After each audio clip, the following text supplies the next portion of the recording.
You're listening to the Patient Advocacy Now podcast, presented by Greater National Advocates. It's just gut-wrenching sometimes. Like, if it's sad and they're crying, I might cry.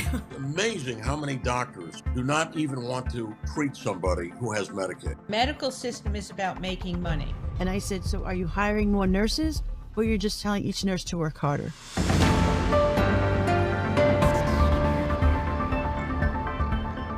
Cynthia Overton, thank you so much for being on the podcast.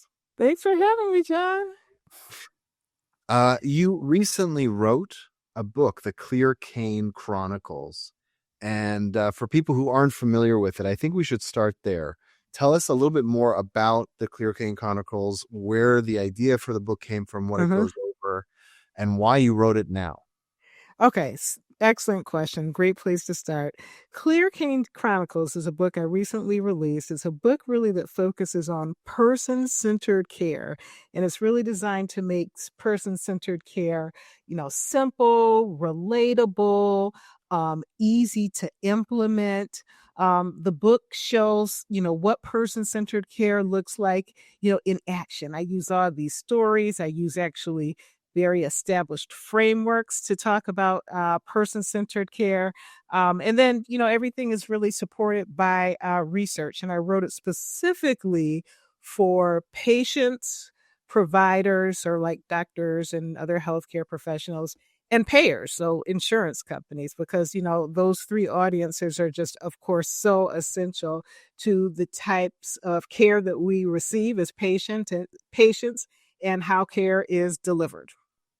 So a lot of people listening to this podcast are advocates and they're familiar in the medical space, but we do get people who come in a little bit more cold than that. Why don't we back up and explain what person-centered care is and why it's not the norm in every situation? Okay, that's a perfect place to really kind of dive into.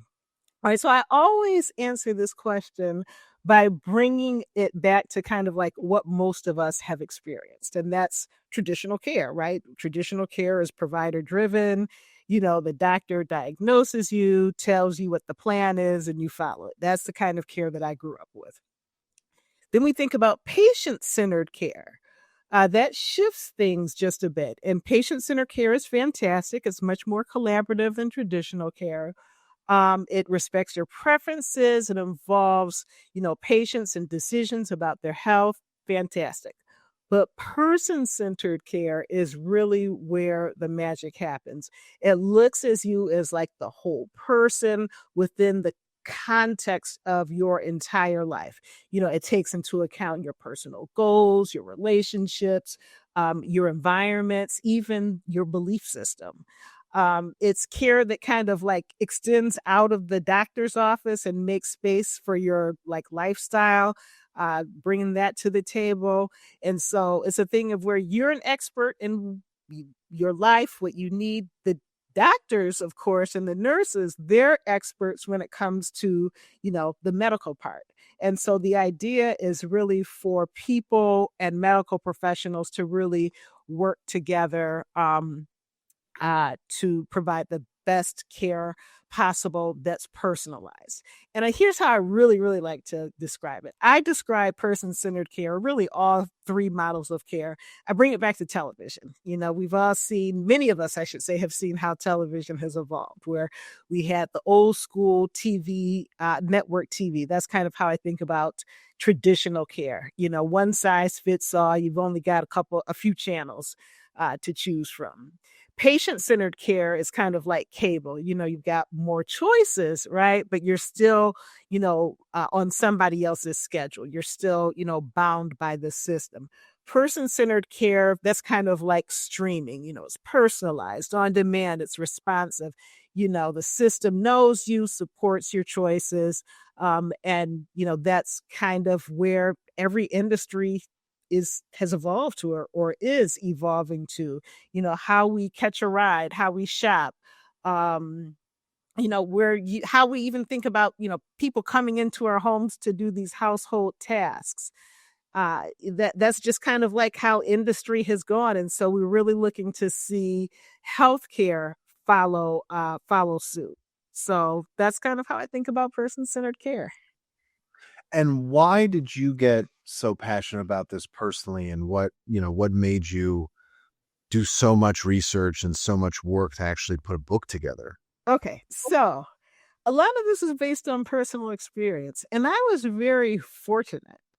Um, about, gosh, back in 1997, I was like 26 at the time. I had spinal cord surgery to remove an arterial venous malformation from C6, C7 of my spinal cord. Now, back then, medicine had not evolved to where it is today. So that was a very dangerous, a very risky procedure that a lot of doctors did not want to do. Now, I was very fortunate in terms of how I was diagnosed. I got the tests that I needed. I had great care during the diagnostic process. The issue is when they realized what was going on with me, there was really not a doctor, at least within the state where I was living, that had the level of expertise that we were looking for to do this surgery. Because, the spinal cord, it controls, of course, how you walk, but, it also controls how you regulate temperature. It controls how you perceive pain, your bowel and bladder function. I mean, I like to describe the spinal cord. I think about Beyonce. Like if Beyonce was a body part, she would be a spinal cord because the reach is just like huge, right? So we, so we really wanted. When I say we, I mean me and my family, and family support is so critical to person-centered care. We're really looking for a doctor who was able to do this surgery with some background in it. We ended up going all the way to New York to have the surgery done by an incredible world-renowned surgeon named Fred Epstein. And it's so funny, John, because when we first went to meet him, the nameplate on his office, and he insisted on having a pre-op meeting with us. Nameplate on his door just said Fred, right? I mean, no doctor. This is a world-renowned surgeon about to dig into my spinal cord. He's going around, calling himself Fred. I mean, like not even Mr. Rogers went by just Fred, right? Kind of like the guy who fixes your car, Fred. So anyway, he was just so compassionate and sympathetic or empathetic. And the fact that he really wanted to meet with us to understand us as just people and a family. The conversation, this happened 28 years ago, but I still remember the conversation like it was yesterday. And in many ways, I just feel so fortunate that we were able to get the type of care that I needed. Now, it wasn't easy. The hardest thing that we had to deal with the insurance company, right? Because they did not want to cover an out-of-network doctor to do the operation. But it was just interesting because had I gone with one of their in-network doctors, there's a good chance that, I would not have had a positive outcome. And so it really, for me, demonstrated the importance of engaging family and advocacy, because quite frankly, had I been born to a different family that did not know how to really speak up on my behalf and be persistent and even look for alternative avenues. I mean, my mother, we were denied over and over again by the insurance company. And we talked to anybody who would listen to us to plead with them to have this expert do the surgery. And it was my parents decided that they were going to just have to take out a loan against the house.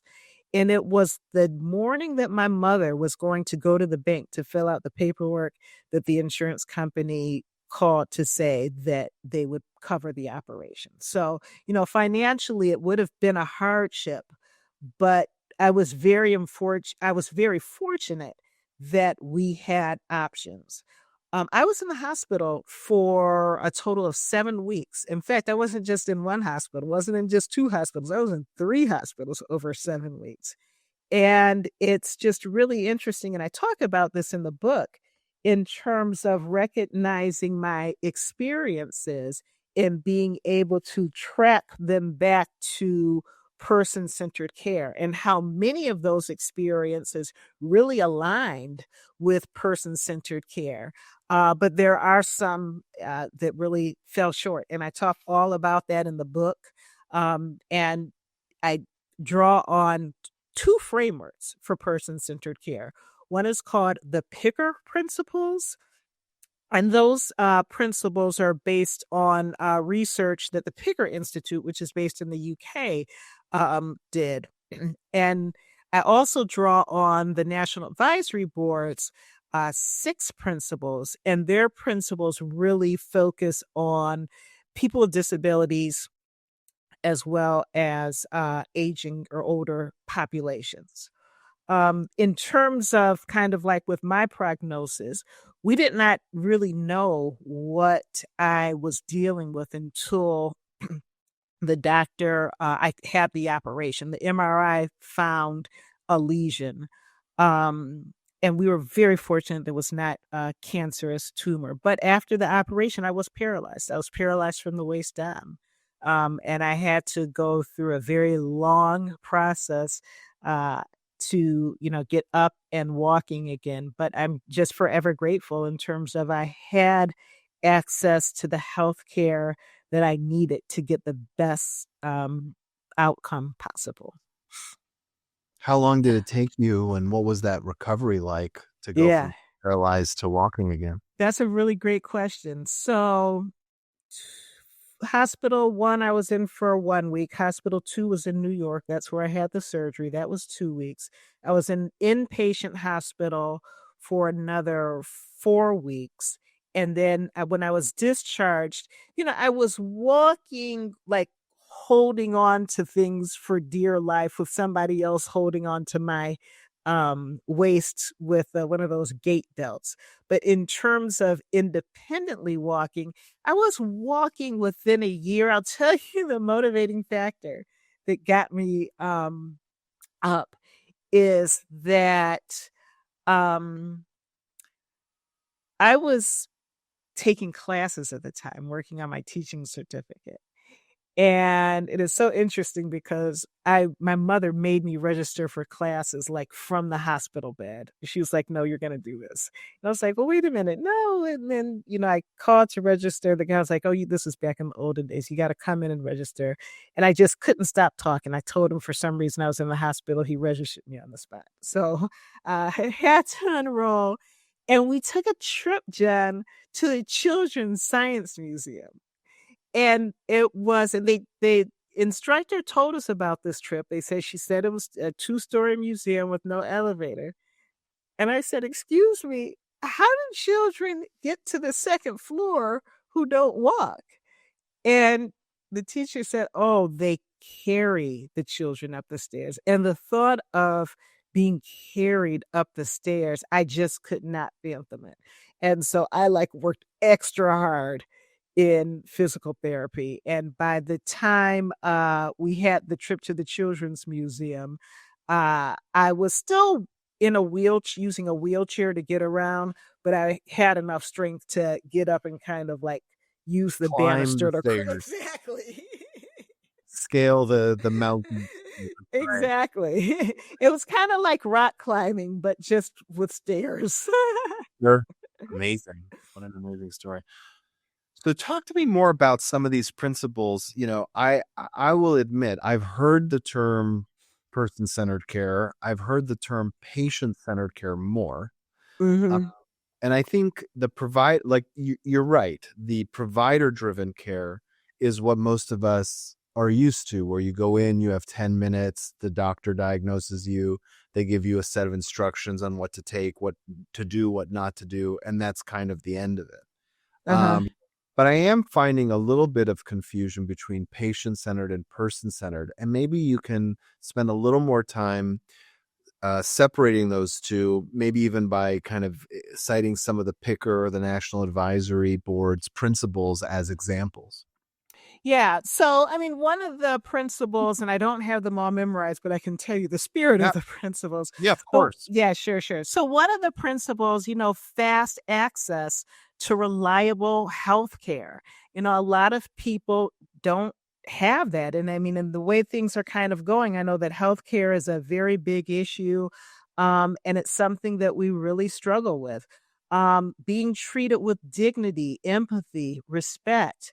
That's also the spirit behind one of the principles, which can be here's the thing. Doctors go into medicine to help people. They go in to solve problems. They go into medicine to make people's lives better, right? They get into medicine and find that they're kind of like bound by all of these administrative restrictions that put a lot of pressure on them when it comes to the amount of time that they're able to spend with patients versus the administrative tasks that they have to deal with, namely, I'll say working, with insurance companies and just doing all of this paperwork. And so I say all that to say that when we think about person-centered care, it's a reminder for us to really think about, why we're here in the first place. And it's almost kind of like a call to the hospital administrators to say, hey, we really need these physicians and nurses to be in a relationship with us, not the paperwork, right? Another, important thing when it comes to person-centered care and the Picker principles is family support. It's really, really important to be able to engage families as well as other loved ones. And it's just so interesting because when you have the family support there, they serve a few roles. First of all, they're able to kind of like fill in the gaps, especially when a patient might be a little bit too shy or may feel as though they don't want to bother the provider with the details. A family member will come and say, well, wait a minute, you know that you were having headaches or you get dizzy sometimes or whatever. And then also, like, at least like with my situation, the providers, in a sense, and my parents were always around when I was going through my ordeal, almost kind of like deputized my parents. Like my father would come after work and this was in the rehab hospital, tie that gait belt around my waist, brace me up, and walk with me in the hallways for practice. And he was able to do that because the staff there were just so amazing in terms of training and helping my family do what they needed to do to support me. That really helped move my progress along. It also meant that by the time the holidays came around, because I was in I was in the second hospital over Thanksgiving, the third hospital over Christmas and New Year's. But by the time the holidays came around, they felt so comfortable with my family being there and understanding what I needed that they let me out for like 3 hours to have dinner with them during the holidays. And so for me, it was just a very important moment for me. And so the principles, when we're thinking about person-centered care, just they do an amazing job of providing that North Star that we all know is the right thing to do, but we've got to really think about implementing these principles throughout our practices. I think that it's such an important question that you ask in terms of the difference between patient-centered care and person-centered care. Person-centered care really considers the context of one's whole life, whereas patient-centered care is amazing, it's great, but it's really confined more so to the walls of a doctor's office. And I'll tell you kind of like who, and I'm not saying that this is patient-centered care, but I'll tell you who understands the concept, in my opinion, the pharmaceutical industry. you watching these television commercials, you see people blowing bubbles with their grandkids or going on hikes or, soaking in the bathtub on a beach, which I didn't even know was the case until I saw this pharmaceutical commercial. Okay, that's not person-centered care. That's marketing, but they've tapped into that vision of what you have for your life. And that's really what person-centered care is all about. It is, what is your vision? What is your goals? What are your goals? What are the relationships, the environments? What are all of because we know all of these social factors impact our care. And at the end of the day, patients want healthcare options that work for them, right? When we think about providers are experts when it comes to the evidence and, all of the things that will make us better, from a clinical standpoint. They can tell us what to do, but how many people do we know, okay, myself included, have been told to do something by the doctor, but if it doesn't fit my lifestyle, they've got all the power when I'm in the room. I've got the power when I'm out living my life. And so it's a matter of really trying to understand the person so you can develop options that meet their needs. I'll give you an example. In fact, I'll give you two examples. My primary care physician, who I'm happy for her because she made a great life change and she's moving, but that means that she's no longer my doctor. In fact, when I found out she's moving to Texas, I was like, wow, that's going to be a long way to have to go to see my primary care physician. It took me a minute to realize she's no longer going to be my physician. But one of the reasons that I really liked her is that she listened to me and everything was a negotiation without it feeling like being in a negotiation. Like, Cynthia, I need you to exercise 30 minutes a day. I don't want to exercise 30 minutes a day. Well, what do you like to do? Well, I actually have this app that I like. It's called, Supernatural. It's a virtual workout. I really enjoy doing that. And I do it on high intensity. And then she looked it up and she read about it and she says, that looks good. I just need you to do it 30 minutes a day. So my point is we were able to kind of think about what it is that I like to do and come to, common ground.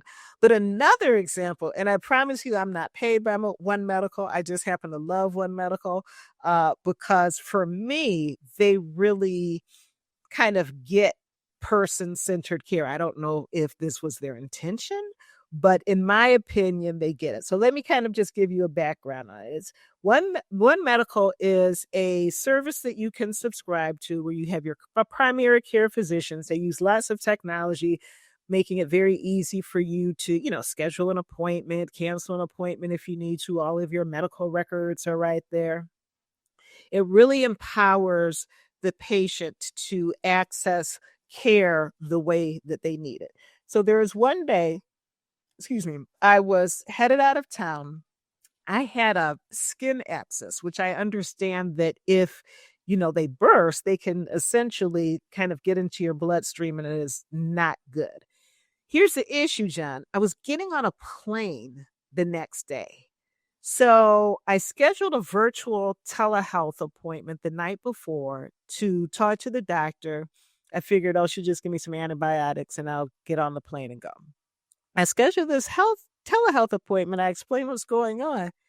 She says to me, you got to be seen for that. I can't do that virtually. And I was like, well, I have a plane to catch. I don't know what I'm going to do. And so she went on her computer, found a doctor's office, a One Medical office that was literally on the way to the airport. She called in a prescription for antibiotics for me. I went across the street. Kind of across the street. I drove there. I probably could have walked, but I drove. Don't judge me. I went and picked up the prescription, came back home, picked up my bag, hopped in an Uber, went to the appointment, which was literally one block off of the path to get to the airport, got examined. The doctor examined to see where, it was in terms of the stage or whatever, determined that it was safe for me to fly and made an appointment for when I got back to town.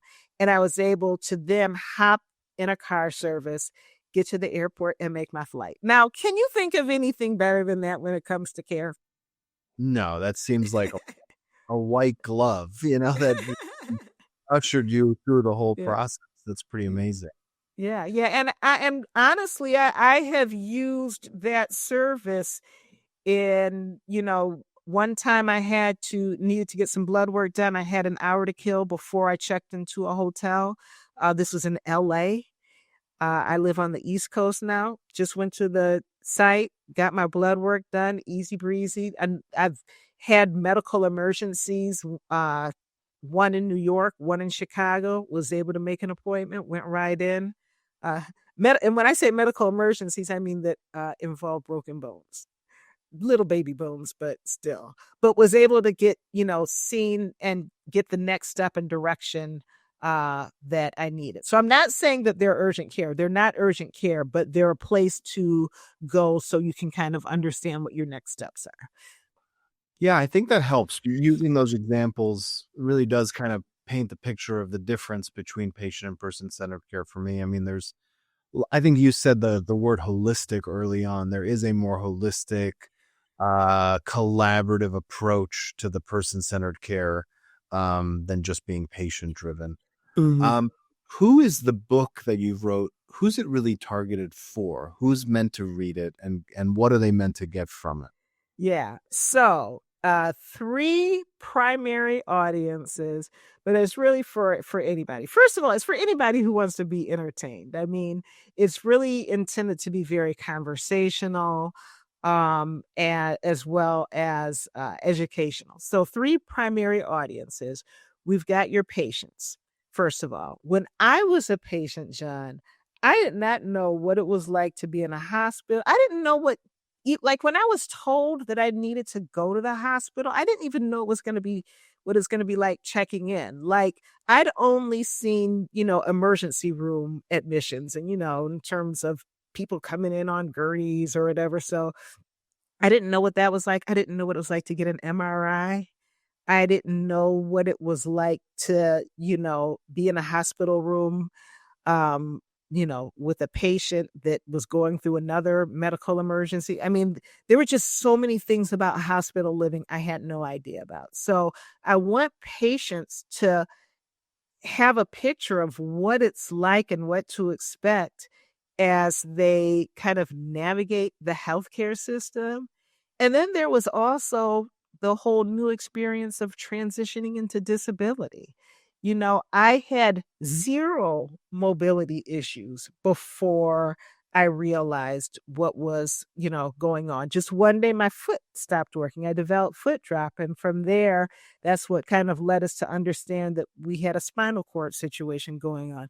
But after the surgery, I woke up paralyzed. I mean, from the waist down. And here's the thing, John, I didn't know I had a disability until my doctor back in Michigan offered me paperwork for disability parking. And even then I was like, who's this for? And I was in a wheelchair at the time. So, I want folks to understand what it's like to transition, or at least what it was like for me to transition into disability. And then also I want people to know that, it's possible to build a new life. And I gotta be honest, like, I think my life is a lot better now, having had all the experiences that I've had in life, which includes the spinal cord surgery and being paralyzed and all that. I think my life turned out, better than it would have otherwise. So I really want patients to understand that healthcare is a team sport and you've got to be an active player. You can't just let healthcare happen to you. So that's what I want the first audience to know, patients. Second audience is providers. And I think that it's just, like I said before, just really challenging for providers because there are so many things that are happening behind the scenes that we as patients don't necessarily see, understand, or appreciate. That's not to say that we don't deserve top-notch care, because we do. But there's a whole big context in terms of the system that we're operating in. So for providers, I really want doctors and nurses and other healthcare professionals to understand that everything that they do makes a difference in our lives. I mean, in that second hospital, I still remember the nurses' assistants who just treated me with such dignity and respect. I mean, think about, I'm a woman who has every personal care need that has to be done by somebody else. And in that particular hospital, you can either get a man or a woman to come and take care of you. Now, you could refuse, but who knows how long it would take for, somebody else to come. And I mean, the level of professionalism by, the second or third day, I was just like, whatever. But healthcare workers have really, and then also my physician. It's so interesting. Dr. Epstein has passed away. This is somebody who I only met during that one period in my life, which was 28 years ago. And here I am talking about him 28 years later. I wrote quite a bit about him in the book. And in fact, when I had my launch party, his widow and his son were kind enough to attend. And his son, who is now a physician, actually made remarks about his father for me. So I thought that was really nice. But bottom line is that I want providers to understand that the care that they deliver really has a significant impact on the lives of the patients that they went into medicine to serve. We appreciate them. And I also want them to really, extend us grace and patience as we try to express what it is that we need, because the things that come out of a patient's mouth, they matter and they're important. They're important to recovery. And so my hope is that providers will take our preferences, our needs, our environments, our beliefs into account, and with us co-develop care plans that we'll actually act on. And then there are the payers. That's the third audience. This is the insurance companies, the insurance industry. We need our health insurance. We need that coverage. As I said before, it was a very, very bumpy road starting off, but my insurance company ended up paying for the surgery. We know that the insurance industry now is really, really being challenged when it comes to, as trust, when it comes to credibility. There are these voluntary commitments that many insurance companies have made to, reduce waste, increase efficiency, and really pledge for better health outcomes. This book will offer insights that will help them make good on that promise and on Sounds those amazing. commitments. Yeah, thanks. Where can people find the book? What's the best place to get it? The best place to get the book is on Amazon. And it's available on Amazon. I am in the process of updating my website. I haven't quite gotten there yet, but up on in the process of updating the website with more bits and takeaways that are offered for patients. Look, providers and payers are going to have to buy the book, but patients, I want to make sure that they have access to the information. So I'm starting to just post more and more on the website. I'm also in the process of starting is not quite there yet, but I'm in the process of starting to post things on Instagram where I'll just be reading, excerpts from the book for folks who might be interested. How nice. I love it. So it's called the Clear Cane Chronicles. You can get it on Amazon. And Yes. it's by Cynthia Overton, in case anybody missed your name right at the start of the episode. But it's easy peasy. If it's on Amazon, you can get it pretty quick and pretty seamlessly. Yes. Thank you so much for being on the podcast and sharing your story. I really do appreciate it. Thank you, Jen.